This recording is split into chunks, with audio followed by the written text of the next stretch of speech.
Merci beaucoup. Alors je tiens tout d'abord à remercier Monsieur le Président Retailleau et Monsieur le Sénateur Buffet pour leur aimable invitation. Et comme on vous l'a annoncé, je vais vous dire quelques mots d'un pays, un pays en Europe qui intrigue, vu de la France. Ce pays, il intrigue pour plusieurs raisons. D'abord parce qu'il a l'un des taux d'incarcération les plus bas. Qu'est-ce que c'est que le taux d'incarcération? C'est le nombre de détenus versus le nombre d'habitants. Alors j'y reviendrai, il a l'un des taux d'incarcération les plus bas, il a également un taux de criminalité, ça je crois que vous savez tous ce que c'est, qui a considérablement baissé cette dernière décennie. Il a une population carcérale en baisse également, et de nombreux établissements pénitentiaires ont soit fermé, soit changé d'affectation, et même certaines places vacantes ont été du coup louées à d'autres pays étrangers, ce qui est le cas notamment de la Belgique et de la Norvège. Alors, lorsque je vous parle de taux d'incarcération, eh bien, sachez qu'aux Pays-Bas, ce taux d'incarcération, il est de près de 55 détenus pour 100 000 habitants.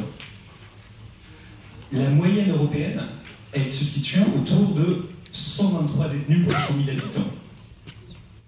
Lorsque je vous parle de ces chiffres, lorsque on constate ce très faible taux d'incarcération, lorsque on le lie à cette baisse de la criminalité, eh bien, généralement, la tentation est grande de voir en les Pays-Bas l'exemple rêvé du champion anticarcéral, celui qui viendrait confirmer un présupposé assez généralisé, suivant lequel la prison serait l'école du crime. Et on pourrait imaginer, au travers de ces chiffres, que c'est justement parce qu'on met aussi peu de personnes en détention que le taux de criminalité est en baisse. Le problème, c'est que cette analyse, elle oublie un autre élément qui est assez essentiel. Et cet autre élément, c'est le taux d'entrant en prison. Est-ce que vous m'entendez? Pardon, il y a eu un coupé. L'autre élément avec lequel il faut comparer ces données, c'est le nombre d'entrants en prison. Pourquoi? Parce que lorsqu'on regarde ce chiffre, eh bien, évidemment, pour ne pas vous asséner trop de chiffres détaillés, je vais rester sur des ordres de grandeur, avec des éléments de prudence qui sont que tout cela subit des courbes. Donc, toute mon analyse repose sur des courbes qui sont assez fortes depuis 10-15 ans. Une précaution me conduit à devoir vous dire que depuis 2016, il y a un léger rebond.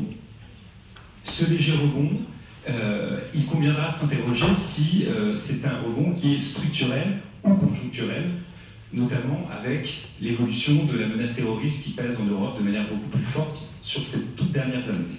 Alors, je vais vous parler du taux d'entrée en prison. Pourquoi? Parce que si on compare les Pays-Bas avec la France, qu'est-ce qu'on voit?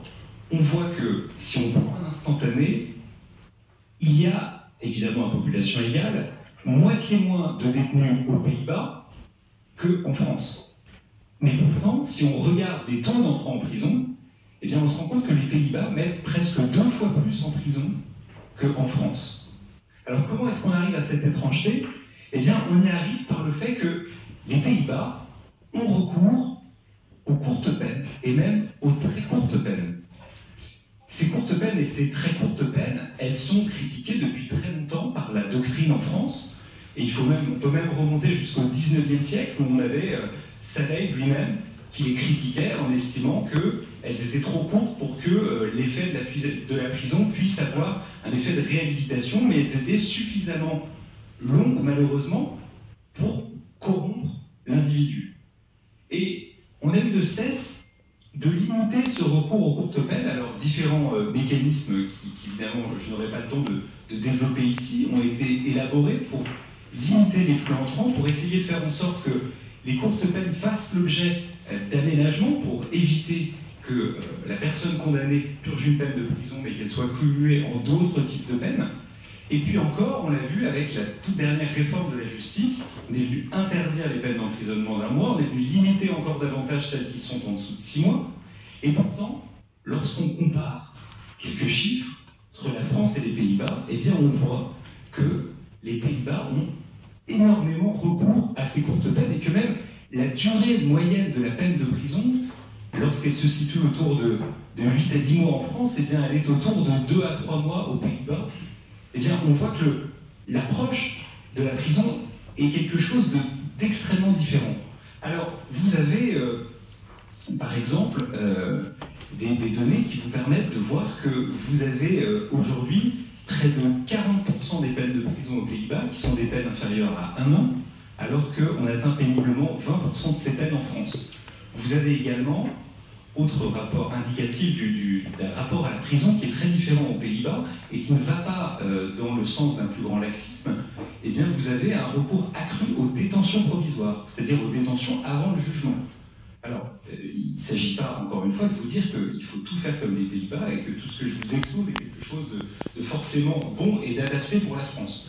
Mais il est très intéressant de voir que, en Europe, avec des résultats assez concrets sur la baisse de la criminalité, eh bien, on peut voir une manière de penser et d'appréhender la prison de manière extrêmement différente.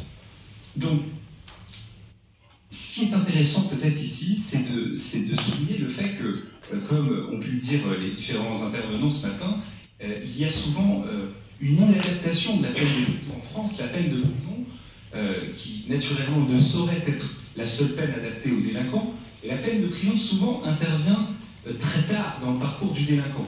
Et lorsque vous avez une peine de prison qui intervient très tard, et que, avant cette peine de prison, vous avez des alternatives à la prison qui vont être autant de mesures qui, si elles n'ont pas de réalité concrète, ne sont pas prises au sérieux et sont considérées comme un signe d'impunité, eh bien évidemment, ça génère toutes sortes de conséquences dramatiques en termes de perte de crédibilité de la justice. Là, avec un recours à des très courtes peines, des courtes peines qui peuvent être, même vous avez un minimum statutaire qui est d'une journée aux Pays-Bas, vous avez des peines de quelques jours qui sont données, eh bien vous avez la possibilité de vous adapter à la gravité, évidemment, de l'infraction, puisqu'il va de soi que si vous reculez le moment où vous donnez la peine de prison, non seulement vous allez donner une peine de prison à un moment donné où quelqu'un sera déjà très enraciné dans la délinquance, et donc ce sera beaucoup plus difficile de l'y extraire, mais surtout vous prenez le risque aussi d'avoir ce qu'on appelle des effets de seuil. Lorsque vous voulez vraiment condamner quelqu'un et que vous ne pouvez pas le condamner à une peine de prison au quantum qui vous irait, qui est un quantum minimal qui pourrait vous convenir, eh bien vous êtes obligé de le condamner à une peine plus élevée. Mais si vous avez une peine qui est disproportionnée, eh bien vous avez des études de criminologie qui montrent que le sentiment d'injustice des personnes qui sont condamnées à des peines est en lui-même un facteur de récidive. Donc là aussi, c'est pas adapté. Et si je vous parle que de prison, c'est parce que évidemment mon propos est limité, mais le pragmatisme néerlandais fait que c'est l'un des premiers pays qui a développé, par exemple, les travaux d'intérêt général. Dans les années 70, ils ont commencé à s'équiper, et en France aujourd'hui, alors Emmanuel Macron l'année dernière, lorsqu'il en parlait, évoquait des chiffres de 7%, vous avez d'autres études criminologiques qui parlent plutôt de l'ordre d'échelle de grandeur de 4% des peines qui sont prononcées. Aux Pays-Bas, les travaux d'intérêt général, c'est 30% des peines. 30%. Donc, lorsque, en France, on se rend compte que, finalement, on recule le moment de la peine de prison, lorsqu'on se rend compte que les peines alternatives qui présentent une réalité concrète, des mesures de réparation ou des travaux d'intérêt général, lorsqu'on voit qu'elles sont dérisoires et trop peu prononcées, eh bien, évidemment, on crée les conditions pour ce sentiment d'impunité. Alors, évidemment, il y a beaucoup d'autres éléments qui rentrent en ligne de compte. Il y a, par exemple, la question de la rapidité d'exécution de la peine. Il y a la certitude de la peine, bien évidemment, mais il y a la rapidité de la peine. La rapidité de la peine, les Pays-Bas eux-mêmes l'ont expérimenté, puisque leur taux de criminalité a véritablement explosé au début des années 80, et ils ne disposaient pas suffisamment de places de prison pour y faire face. Eh bien, le temps de construire des prisons en nombre suffisant, il y a eu ce que malheureusement on connaît, alors peut-être pas sous cette terminologie, mais ce qu'on connaît en France, qui sont des phénomènes de liste d'attente. Vous avez des personnes qui vont attendre parfois pendant des durées extrêmement longues avant d'aller en prison. Ça, évidemment, c'est catastrophique. Pourquoi? Parce que de deux choses l'une, soit lorsque on vient vous chercher et que vous allez en prison, parfois aujourd'hui même 1 an après que la peine ait été prononcée, eh bien, soit vous avez vous avez réussi pardon, à vous extirper de la délinquance, et dans ces cas-là, vous êtes rangé, et la peine de prison va tout démolir dans votre réinsertion, soit au contraire, ça donnera lieu à ce que M. Le Bars a évoqué tout à l'heure devant vous, c'est-à-dire des personnes qui sortent et qui recommencent, et vous avez des multiréitérants ou des multirécidivistes qui finalement n'ont aucun signe concret que leur renvoient les pouvoirs publics, qui leur montrent que s'ils commettent une infraction, eh bien, immédiatement, avec une certaine certitude et rapidement, eh bien, il y aura quelque chose qui doit contrebalancer un rapport coût-bénéfice dans leur manière d'appréhender leur acte délinquant.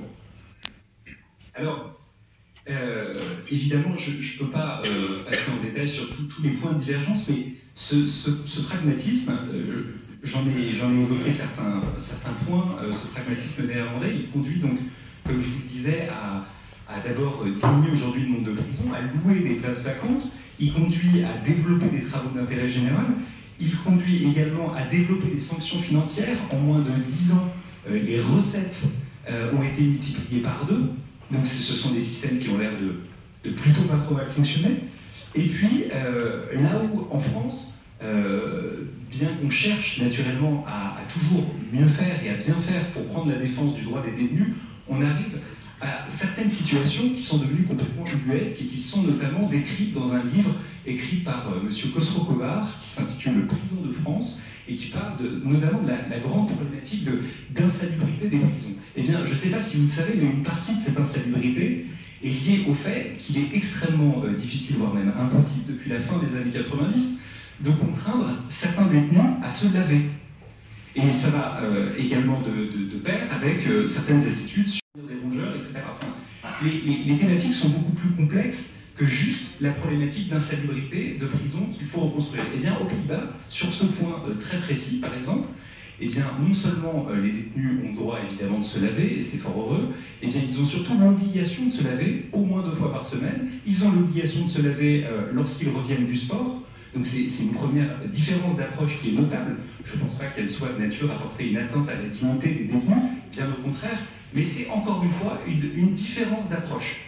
Vous avez également, en France, on poursuit depuis plus d'1 siècle maintenant l'objectif, lui aussi certainement très noble, de l'encellulement individuel, que évidemment on n'est pas capable de mettre en place compte tenu de l'immense pénurie de places de prison que nous avons.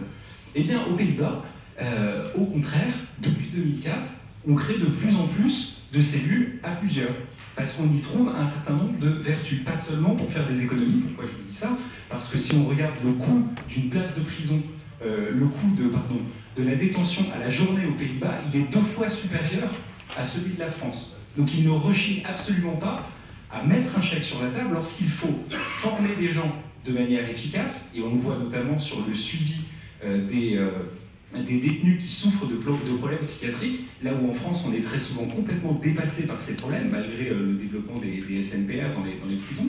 Eh bien, aux Pays-Bas, vous avez des formations spécifiques de 2 ans pour les surveillants pénitentiaires qui sont amenés à prendre en charge des personnes qui souffrent de problèmes psychiatriques. Donc c'est pas un souci aveugle d'économie, c'est une approche complètement pragmatique qui s'appuie sur des acquis de criminalité qu'on va retrouver notamment à l'œuvre dans les services de probation, puisque les Pays-Bas aussi ont la réputation d'avoir le plus vieux système de probation au monde. C'est parti d'une institution privée en 1823, la Société pour le relèvement des détenus, et ça a donné lieu à une myriade d'associations et d'institutions qui ont été restructurées autour de 3 pôles en 1995. Et à partir de là, eh bien, les Pays-Bas ont été le réceptacle, en Europe avec la Grande-Bretagne, d'un certain nombre d'études de criminologie pour voir quelles sont les pratiques qui fonctionnent le mieux dans la probation pour suivre les délinquants, pour les aider lors de leur sortie de prison. Et je vais vous prendre, pardon, parce que je vais très très vite encore une fois, je vais vous prendre un autre exemple assez significatif. Je ne sais pas si vous le savez, mais aux Pays-Bas, quelqu'un qui sort de détention, eh bien, il a la possibilité, même sans être sous le coup d'un suivi par les services de probation, de s'adresser lui-même aux services de probation pour qu'ils l'aident à régler un certain nombre de difficultés, donc qui sont bien connu, on en parlera peut-être tout à l'heure pour les pays anglo-saxons, au travers d'une institution qui sont les cours résolutives de problèmes. Souvent, un détenu qui sort de prison, il est face à des problématiques familiales, il est face à des problématiques de logement, il est face à des problématiques professionnelles, il est face à des problématiques d'endettement. Et pour faire face à cet ensemble de problématiques, eh bien, souvent, il est démuni. Alors que ça ne veut pas dire qu'il n'y a pas des choses qui existent en France, mais les relais ne sont pas forcément aussi efficaces. Aux Pays-Bas, eh bien, il y a la possibilité très facilement pour le détenu de s'adresser directement aux services de probation, qui alors même qu'elles ne sont pas forcées de le contrôler dans le cadre d'un suivi qui a été fixé, eh bien, vont chercher à l'aider et à l'extirper de toutes ces difficultés pour qu'il ne replonge pas. Voilà, ce sont autant de raisons qui me conduisent à vous dire que, évidemment, je ne suis pas moi-même un juriste néerlandais, je n'ai pas la prétention d'être un criminologue, je crois que vous en avez entendu ce matin, mais mes différents développements partent, encore une fois, de ces interrogations sur ces divergences qui, semble-t-il, ont pu montrer des résultats assez positifs, des résultats qu'encore une fois, il faut appréhender avec prudence, puisque depuis 2016, il y a certains rebonds, les peines s'allongent, le taux d'incarcération remonte un petit peu, le flux d'entrants en prison a un petit peu diminué. Donc voilà, il faut, si vous voulez, au regard de tout ce que j'ai exposé, peut-être mener une mission d'information, peut-être inciter des criminologues à travailler sur ce point et faire preuve de discernement, puisque tout ce que j'ai exposé ne seront pas forcément des choses utiles et pertinentes pour la France, mais je crois qu'il faut être capable de faire tomber les œillères et d'avoir l'humilité de regarder ce qui peut présenter quelques fruits à l'étranger. Et c'était tout l'objet de mon propos. J'en ai terminé, je vous remercie. Merci beaucoup.